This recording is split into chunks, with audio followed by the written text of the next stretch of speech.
Hello friends, welcome back to my channel. तो आज के इस वीडियो में मैं आपको एक्सप्लेन करने वाली हूँ 2023 में आई सीरीज पोरोशपुर 2। अगर आपने सीजन 1 नहीं देखा तो अभी सीजन 2 देख सकते हैं, क्योंकि ये दोनों कनेक्टेड नहीं है। तो चलिए विदाउट वेस्टिंग टाइम सीरीज का एक्सप्लेनेशन स्टार्ट करते हैं। सीरीज स्टार्ट होती है पोरोशपुर राज्य से, जहाँ पर पहले औरतों पर बहुत ज्यादा अत्याचार होते थे, लेकिन पोरोशपुर के पूर्वजों ने डिसाइड किया कि वो अपने रूल्स चेंज करेंगे और औरतों को भी हक देंगे। जिसके बाद हम पोरोशपुर के राज्य को देखते हैं, जहाँ के राजा है राजा विचित्रसेन। वहाँ पर दो सैनिक बात कर रहे थे कि राज सिंहासन पर कौन बैठेगा। उनकी बातों से हमें पता चलता है कि पोरोशपुर राज्य के कुछ नियम हैं कि अगर राजा की कोई भी रानी प्रेग्नेंट हो जाती है तो जो रानी प्रेग्नेंट हुई है वो उस राज्य की महारानी बनेगी। अगर उस रानी को बेटी हुई तो वो बेटी 18 साल के होने के बाद राज सिंहासन पर बैठेगी, और अगर बेटा हुआ तो बेटा 18 साल का होने के बाद राज सिंहासन पर बैठेगा। यानी कि बच्चा होने के बाद राजा विचित्रसेन के पास कुछ भी नहीं बचेगा, वो बस अपने बच्चों का रक्षक ही बनकर रह जाएगा।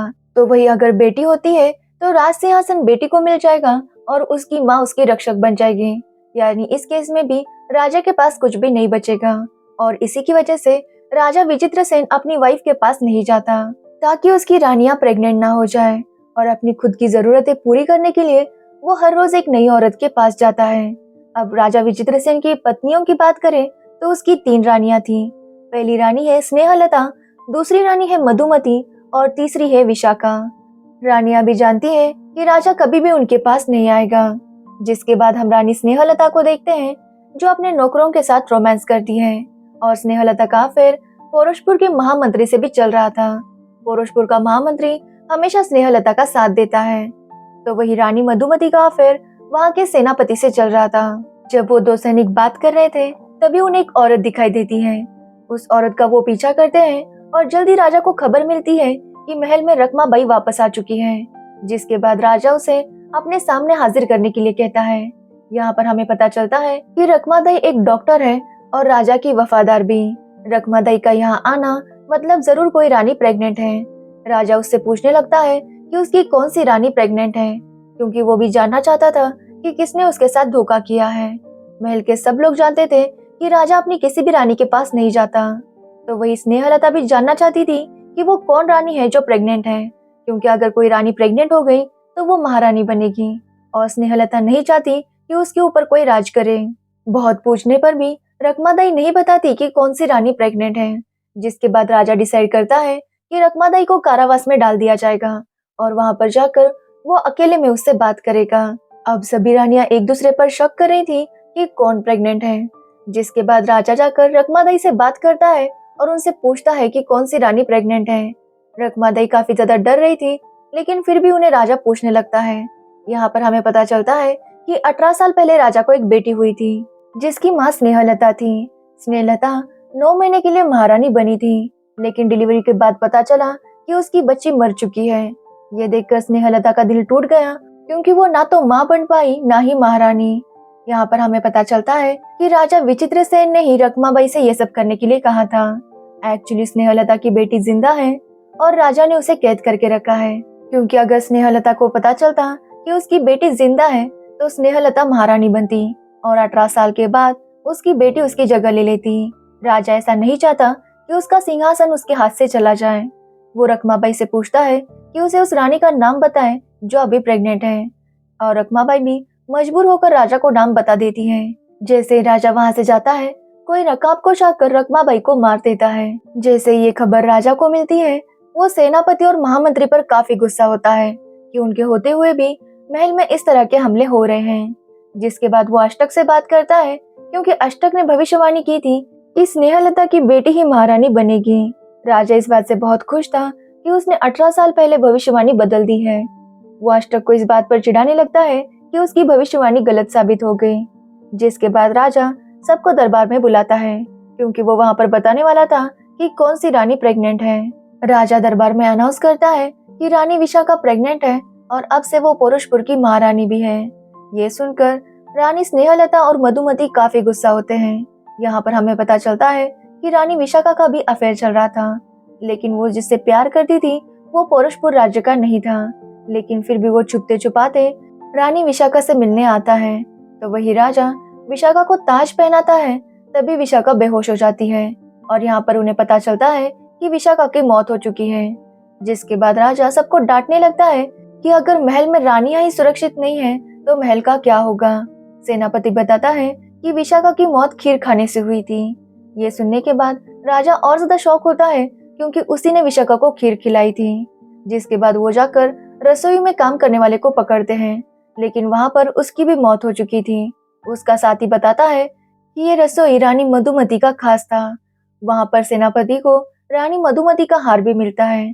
जिसके बाद वो उसके पास जाता है और उससे पूछने लगता है कि उसने ऐसा क्यों किया, लेकिन रानी मधुमती कहती है कि उसने ऐसा कुछ भी नहीं किया और सेनापति भी उसकी बात मान लेता है। तो वही हम स्नेहलता को देखते हैं जो किसी भी हाल में बस महारानी बनना चाहती थी। साथ ही उसे अपनी बेटी को खोने का भी काफी ज्यादा अफसोस था, क्योंकि जब वो प्रेग्नेंट हुई थी तो वो अपनी बेटी को देखना चाहती थी, लेकिन उसे पता चला कि उसकी बेटी मर चुकी है। तभी हम राजा को देखते हैं जो स्नेहलता की बेटी रूपलेखा से मिलने गया था।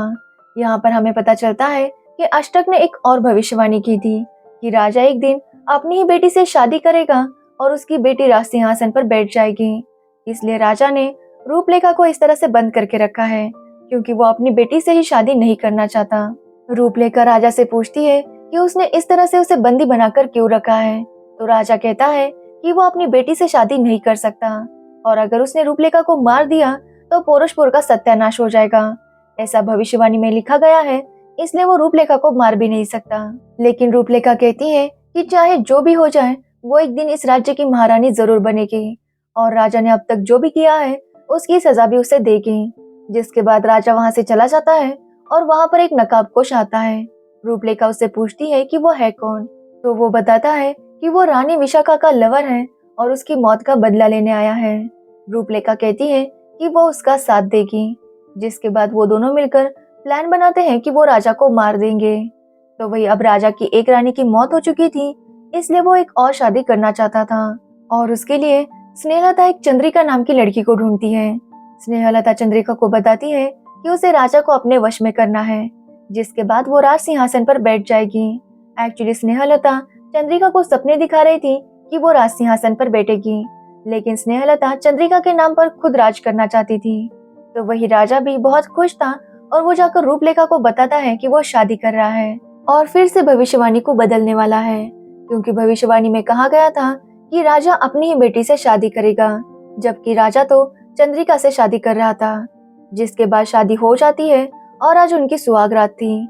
राजा समझ चुका है कि अब वो बूढ़ा हो चुका है, इसलिए वो चंद्रिका के साथ रोमांस करता है ताकि उनका बच्चा हो। एक्चुअली बच्चा होने के बाद राजा और चंद्रिका दोनों मिलकर पोरशपुर पर राज करेंगे और जब वो 18 साल का हो जाएगा तब वो बाद में राज करेगा। इसलिए राजा चंद्रिका के साथ रोमांस करता है, लेकिन तभी उन पर एक नकाबपोश हमला कर देता है। राजा उसे पकड़ लेता है तो ये कोई लड़का नहीं बल्कि लड़की थी, राजा की बेटी रूपलेखा। राजा समझ जाता है कि ये सब षड्यंत्र कौन कर रहा है। जिसके बाद वो रानी स्नेहलता को बताता है कि रूपलेखा उसकी ही बेटी है। अपनी बेटी को देखकर स्नेहलता काफी ज्यादा खुश होती है, लेकिन राजा बताता है कि अब रूपलेखा को मरना होगा क्योंकि रूपलेखा ने ही राजा पर हमला किया है और रकमादाई को मारा है। ये सुनकर स्नेहलता काफी रोती है और दोनों से रिक्वेस्ट करने लगती है कि वो रूपलेखा को छोड़ दे। वो 18 साल के बाद फिर अपनी बेटी को नहीं खोना चाहती, लेकिन राजा उसकी बात नहीं सुनता। राजा को लग रहा था कि अष्टक भी रूपलेखा का साथ देता है, इसलिए वो दोनों को मार देता है। ये देखकर स्नेहलता काफी ज्यादा रोती है क्योंकि इस बार भी वो अपनी बेटी को बचा नहीं सकी। वो डिसाइड करती है कि अपनी बेटी की मौत का बदला वो लेकर रहेगी। यहाँ पर हमें पता चलता है कि स्नेहलता ने ही रानी विशाखा को मारा था और यहाँ तक कि रकमाबाई को मारने वाली भी स्नेहलता ही थी, क्योंकि वो नहीं चाहती कि उसके अलावा कोई भी महारानी बने। जिसके बाद स्नेहलता महामंत्री से मिलने जाती है जो अभी जेल में था। एक्चुअली महामंत्री और अष्टक दोनों सगे भाई थे, जिसकी वजह से महामंत्री को भी जेल में डाल दिया था। स्नेहलता महामंत्री से नाराज थी कि उसने नहीं बताया कि उसकी बेटी जिंदा है, लेकिन महामंत्री उसे कहता है कि उसे इस बारे में कुछ भी पता नहीं था। लेकिन स्नेहलता को अब उसकी बातों पर विश्वास नहीं था, इसलिए वो उसे भी मार देती है। मरने से पहले महामंत्री बताता है कि ये सब कुछ चंद्रिका का प्लान है। ये सुनकर स्नेहलता काफी शॉक थी क्योंकि वो चंद्रिका को यहाँ इसलिए लेकर आई थी ताकि उसके नाम पर वो राज करेगी, लेकिन अब उसे पता चल गया था कि चंद्रिका ही इस सब का प्लानिंग कर रही है। इसलिए वो डिसाइड करती है कि वो चंद्रिका के ड्रिंक में कुछ मिला देगी जिससे चंद्रिका की डेथ हो जाएगी। लेकिन जब स्नेहलता का आदमी ये सब कुछ कर रहा था तभी उसे चंद्रिका और सेनापति देख लेते हैं। सेनापति उस आदमी का पीछा करता है तो वो स्नेहलता के रूम में जाता है, जिससे सेनापति समझ जाता है कि चंद्रिका के खिलाफ स्नेहलता ही षड्यंत्र कर रही थी। इसलिए वो स्नेहलता को अरेस्ट करके जेल में डाल देता है। यहाँ पर हमें पता चलता है कि चंद्रिका और सेनापति मिले हुए हैं। उस रात जब रानी चंद्रिका राजा के साथ थी तो वो राजा को अपनी ड्रिंक देती है। राजा जब उस ड्रिंक को पीता है तो उसकी वहीं पर मौत हो जाती है। और यहाँ पर हमें पता चलता है कि चंद्रिका ने जानबूझकर राजा को मार दिया था। तो वही जेल में स्नेहलता से मिलने रानी मधुमती आती है, जो उसे वहां से छुड़ाती है, क्योंकि वो दोनों ही नहीं चाहती कि उनके ऊपर चंद्रिका राज करे। इसलिए वो चंद्रिका को मारनी चाहती है। तो वही हम चंद्रिका को देखते हैं जो राज सिंहासन पर बैठ रही थी।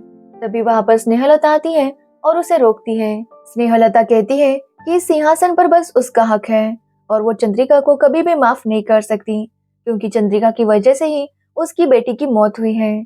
जिसके बाद चंद्रिका स्नेहलता को अपने गले पर का एक निशान दिखाती है।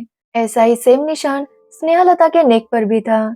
स्नेहलता को याद आता है कि जब उसे डिलीवरी के बाद होश आया था तो रकमादाई ने उसे बताया था कि उसकी बेटी पर भी वैसा ही निशान है जैसा स्नेहलता के नेक पर था। स्नेहलता तब तो अपनी बेटी को नहीं देख पाई थी, लेकिन वो निशान देखकर वो समझ जाती है कि चंद्रिका ही उसकी बेटी है। चंद्रिका बताती है कि ये सब कुछ सेनापति का प्लान था। वो जानता था कि राजा अपनी बेटी को इस तरह से कैद करके रखने वाला है। सेनापति भी चाहता है कि राजा अपना राज सिंहासन छोड़ दे, क्योंकि वो बिल्कुल भी अच्छा राजा बनने के काबिल नहीं था। इसलिए सेनापति ने उन दो बच्चियों को बदल दिया था, मतलब राजकुमारी की जगह उसने एक दूसरी बच्ची को लाकर रख दिया था। और वही बच्ची थी रूपलेखा, जिसे राजा ने मार दिया। और राजकुमारी थी चंद्रिका, जो बाहर रहकर फिर से वापस महल में आ गई। और उसे लाने वाली और कोई नहीं बल्कि स्नेहलता थी। ये सुनकर स्नेहलता बहुत खुश होती है कि उसकी बेटी जिंदा है। स्नेहलता बस यही चाहती थी कि उसकी बेटी उसे मिल जाए। तो वही चंद्रिका बताती है कि अष्टक की कोई भी भविष्यवाणी झूठ नहीं हुई। 18 साल के होने के बाद उसके पिता ने उसके साथ शादी कर ली, यानी राजा ने अपनी ही बेटी से शादी कर ली थी और अब उसकी बेटी ही इस राज सिंहासन पर बैठेगी। और स्नेहलता भी यही चाहती है कि उसकी बेटी यहाँ पर राज करे। लेकिन जब ये बात रानी मधुमती सुनती है तो वो ऐसा नहीं चाहती। वो स्नेहलता और चंद्रिका को मारना चाहती थी, लेकिन स्नेहलता उसे ही मार देती है। जिसके बाद वो अपनी बेटी चंद्रिका को राज सिंहासन पर बैठाती है और खुद उसकी रक्षक बन जाती है। और इस तरह से अष्टक की भविष्यवाणी सच हुई कि स्नेहलता की बेटी ही पौरुषपुर के राज सिंहासन पर बैठेगी। स्नेहलता उसे बताती है कि वो राजा और उसकी बेटी नहीं है। एक्चुअली स्नेहलता का अफेयर महामंत्री के साथ चल रहा था, इसलिए चंद्रिका महामंत्री की बेटी थी। लेकिन चंद्रिका को इस बात से फर्क नहीं पड़ता। वो कहती है कि वो बस स्नेहलता की बेटी है और उसके लिए ये काफी है। जिसके बाद वो दोनों मिलकर राज करते हैं और यहीं पर ये सीरीज एंड हो जाती है। तो ये थी पौरुषपुर सीजन 2 की स्टोरी। अगर आपको इस सीरीज की स्टोरी और मेरा एक्सप्लेनेशन पसंद आया हो तो वीडियो को लाइक, कमेंट, शेयर जरूर करना और मेरे चैनल को सब्सक्राइब करना बिल्कुल मत भूलना। Thanks for watching the video.